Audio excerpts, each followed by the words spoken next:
Bismillahirrahmanirrahim and Assalamu alaikum wa rahmatullahi wa barakatuh. So inshallah in this episode we are going to discuss the fourth stage of psychosocial development of Erik Erikson और इस चौथी stage का जो नाम है that is industry versus inferiority stage.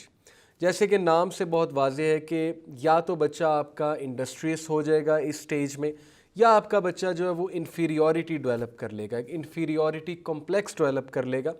Especially अगर पिछली तीन स्टेजेस में उसकी नशोनुमा उस तरह से नहीं हुई जिस तरह से उसकी रिक्वायरमेंट थी। क्योंकि पहली स्टेज में अगर माँ ने या बाप ने उसको प्यार इतना नहीं दिया, उसको तवज्जो इतनी नहीं दी, उसको अटेंशन इतनी नहीं दी, क्योंकि माँ की गोद उसके लिए सबसे ज़बरदस्त और सबसे वार्म जगह होती है, इसलिए बच्चे को आपने देखा होगा कि जब बाप उसको गले से लगाकर सुलाता है वो सो जाता है, माँ उसको गले से लगाती है या गोद में रखती है वो सो जाता है। अगर ये चीज़ें मिसिंग हैं, अगर ज़ाहिर है कि उसका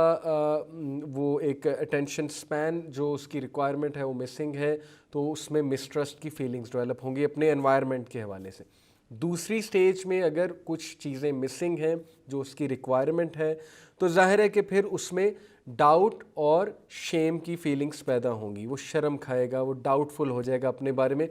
तीसरी स्टेजेस में अगर उस चीज़ का ख्याल नहीं रखा गया जो उसकी उस एज की रिक्वायरमेंट है, तो फिर उसमें गिल्ट पैदा हो जाएगी, फिर उसमें शर्म की एक नेक्स्ट स्टेज होती है गिल्ट, कि वो गिल्टी फील करने लगेगा चीज़ें करने से पहले।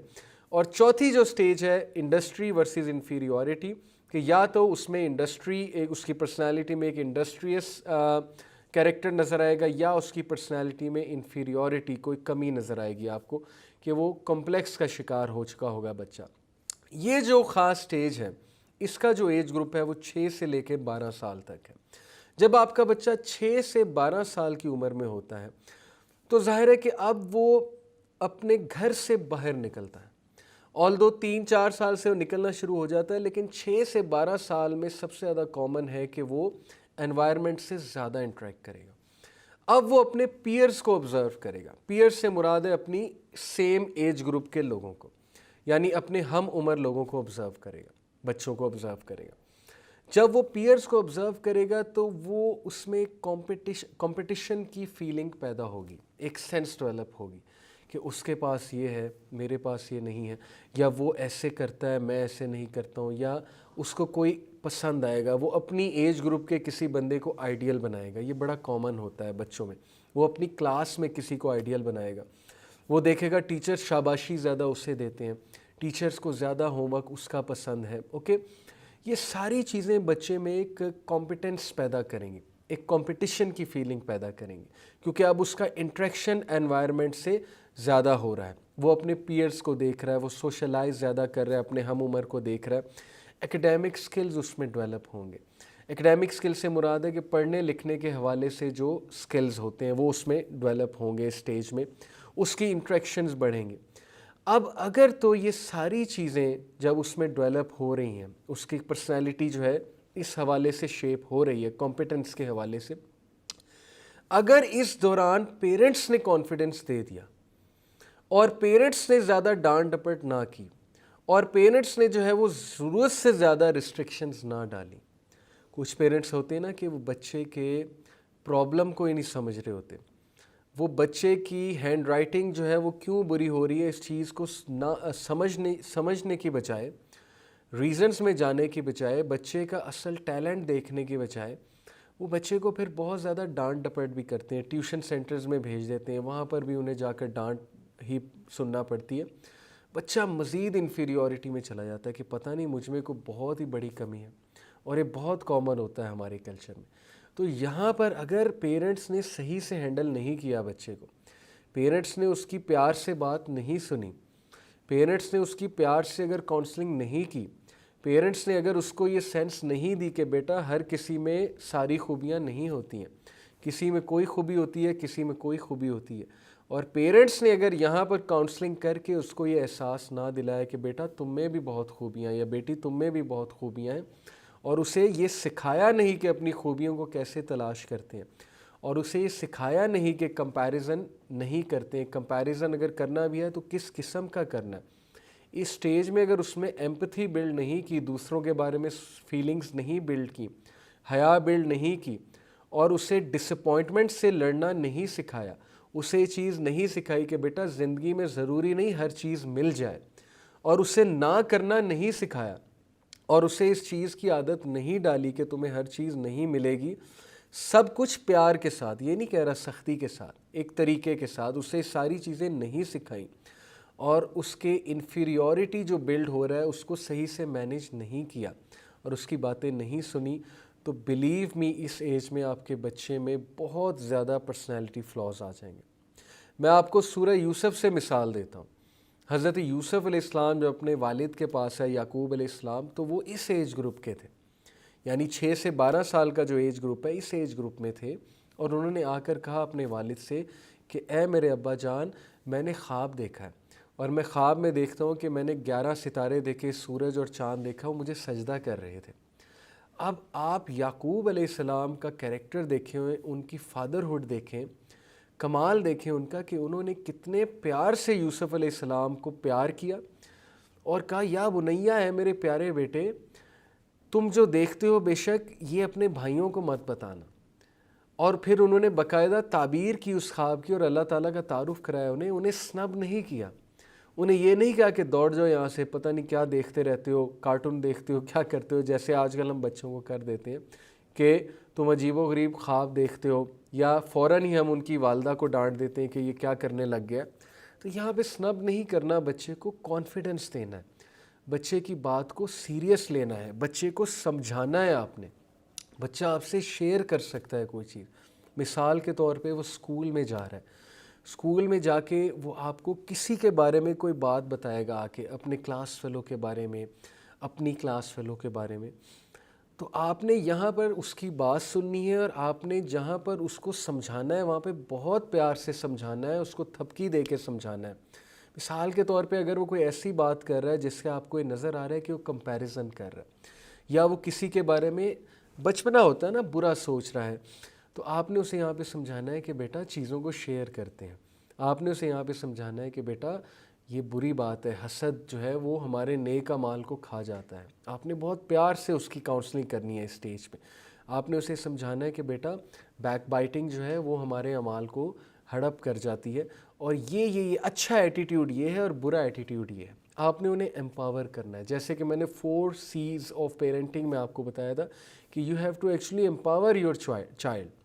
You have to make them learn कि ये राइट एटीट्यूड है बेटा, ये रॉन्ग एटीट्यूड है, ओके। और ज़रूरत से ज़्यादा उन पे प्रेशर नहीं आपने रखना। अगर हम ज़रूरत से ज़्यादा प्रेशर रखेंगे दैन अगेन उन्हें डांट टपट कर देंगे, उनकी बात को सीरियसली नहीं लेंगे, उनकी हर बात सुन के जो है वो हंसी मजाक में उड़ा देंगे, तो फिर जाहिर है कि बच्चा भी नॉन सीरियस होगा। बच्चे को फिर ये मैसेज आएगा कि मैं एक एंटरटेनमेंट की चीज़ हूँ और मैं ऐसा करूँगा तो फिर मेरी जो है वो मैं हंसाऊँगा भी लोगों को, तो फिर जाहिर है उसकी पर्सनैलिटी एक नॉन सीरियस पर्सनैलिटी बन जाएगी। अब होता ये है कि हम क्या करते हैं कि बच्चा कोई टीवी पे गाना शाना सुन के आता है, कोई क्लिप देख कर आता है, टिकटॉक की वीडियो, टिकटॉक आजकल बड़ा बर्बादी कर रहा है हमारी जो नस्ल है उसकी, तो हम उसको मज़ीद इनकरेज करते हैं। हम कहते हैं ओ मेरा बेटा या मेरी बेटी कितना प्यारा डांस कर रही है, ये देखो ये ऐसे कर रहे हैं, देखो वैसे कर रहे हैं। हम दूसरों के सामने बुला बुला के उससे वो चीज़ कराते हैं और हम उसकी मिस्टेक्स पे हंसते हैं, हम उसके गलत एटीट्यूड पे हंसते हैं। कि मिसाल के तौर पे उसने किसी बड़े को कोई बुरी बात कही तो हम उसमें कहका लगाते हैं कि ओहो देखो दादा को ये कह दिया, दादी को ये कह दिया, नाना नानी या जो भी बड़ा था। इससे उसको क्या मैसेज जा रहा है कि मैं ये कर सकता हूँ, और इससे वो लर्न कुछ नहीं कर रहा है, ठीक है।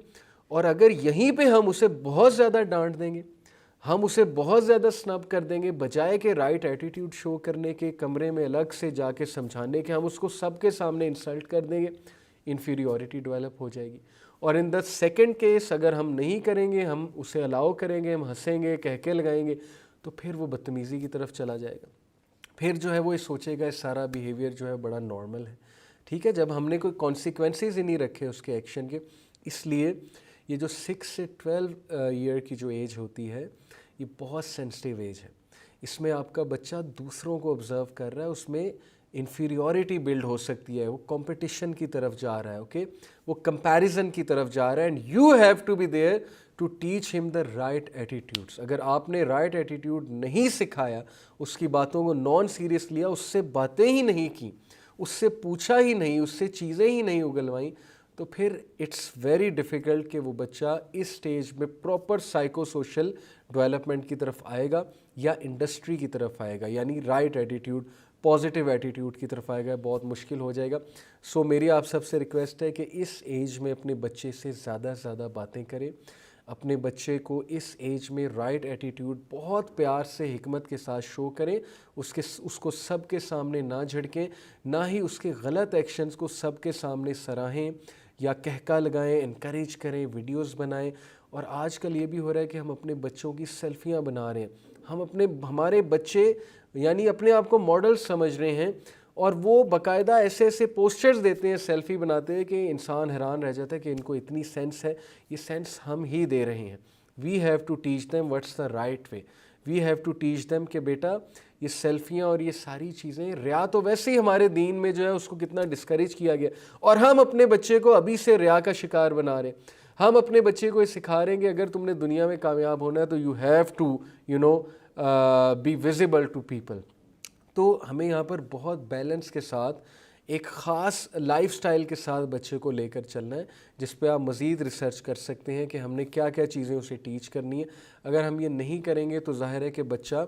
दोनों साइड से आउट ऑफ द वे जा सकता है, या वो इन्फीरियॉरिटी कॉम्प्लेक्स का शिकार हो जाएगा, या वो बहुत ज़्यादा ओवर कॉन्फिडेंट बन जाएगा और बदतमीज़ बन जाएगा, और उसकी पर्सनैलिटी में एक ज़िद और ये इंस्टेंट ग्रेटिफिकेशन की आदत आ जाएगी कि मुझे अभी चाहिए, जो मुझे बस अभी चाहिए, अगर आप नहीं देंगे तो मैं ये कर दूंगा, मैं वो कर दूंगा, वो ज़िद करने लग जाता है। वजह क्या है? पेरेंट्स की तरफ से इस एज में काउंसलिंग नहीं हुई होती। जब काउंसलिंग करने का टाइम था, हसद के बारे में बताने का टाइम था, हसद अच्छी चीज़ नहीं, तब बताया नहीं। जब चीज़ें हाथ से निकल गई तो फिर वो बच्चा ज़ाहिर है नहीं सुनता, टीनेज में जाके एडल्टहुड में वो हाथ से बाहर निकल चुका होता है। इसलिए मैंने ज़्यादा टाइम लगाया इस एपिसोड पे, क्योंकि ये स्टेज बहुत सेंसिटिव है। प्लीज़ इस स्टेज के बारे में मज़ीद पढ़ें, इसके बारे में मज़ीद पढ़ें कि इस एज ग्रुप से कैसे डील करना है। मैं आपको कुछ जनरल टिप्स ही दे सकता हूँ, उम्मीद है आपके लिए बहुत फ़ायदेमंद होगी। जज़ाकल्लाह खैर for listening, see you in the next episode. अस्सलामु अलैकुम व रहमतुल्लाहि व बरकातुहू।